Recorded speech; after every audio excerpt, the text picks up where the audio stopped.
Hi, my name is Mark Stallard. Welcome to Little Green Man. There's a member of the legislature that fancies himself as a stand-up comedian and has tried his hand at it and got some mixed reviews. And I'm going to review his performance of at least one of those jokes right now. It was given in front of 300 progressive conservative delegates. And it was at the party's second annual general meeting since they took power about 18 months ago. The joke is, here we go, this is the joke. Esther and I have spent less days in Costa Rica than Wob Canoe's been in custody. No, in the caucus room I meant.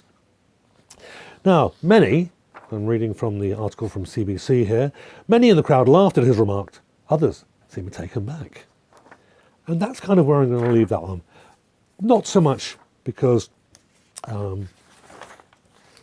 the joke wasn't particularly funny. I think it was actually really in bad taste. And it was such bad taste that people in the audience apparently didn't know what to do with that. Now, let's put this in perspective though. There are a lot of people in the Progressive Conservative Party that no doubt were there in those 300 are regular working people that believe in conservative values or progressive conservative values, whatever those happen to be.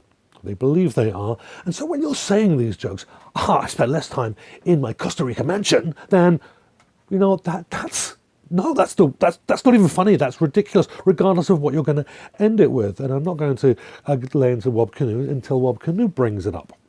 I'm not going to pick on him. I was going to touch this whole Costa Rica thing, but seeing he's so incredibly out of touch, so incredibly oblivious to who lives in Manitoba and what the economy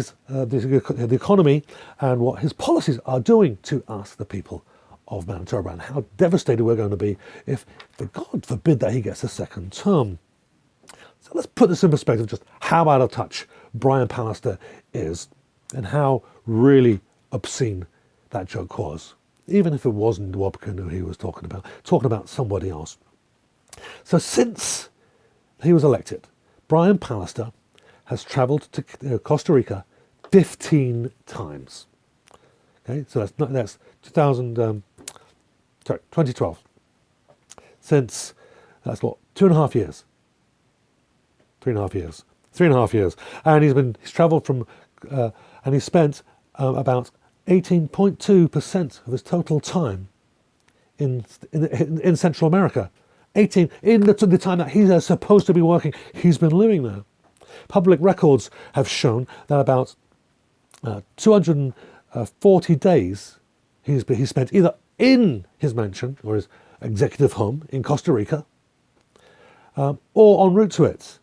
And his latest trip there was actually, from this article, he spent 10 days alone between January 31st and February the 10th, or 11 days.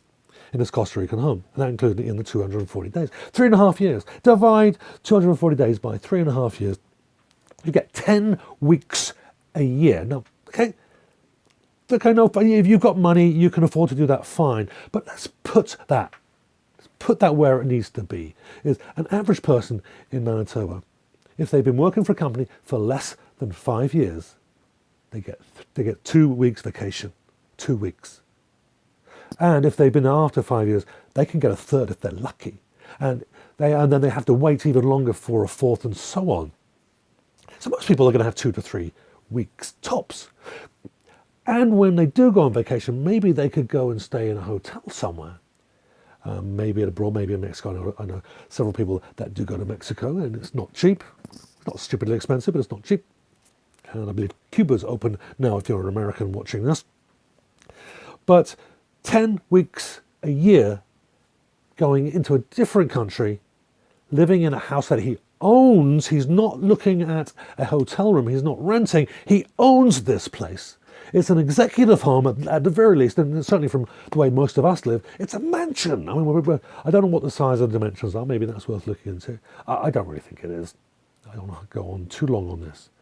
But he spends more time in 1 year in his home in Costa Rica, more time there than an average Canadian will take 3 to 5 years worth of vacation. Out of touch. completely and totally. Bad taste joke, yeah, of course. But, you can't expect a man that has that much money can afford to not have a very good sense of humour. Little green man.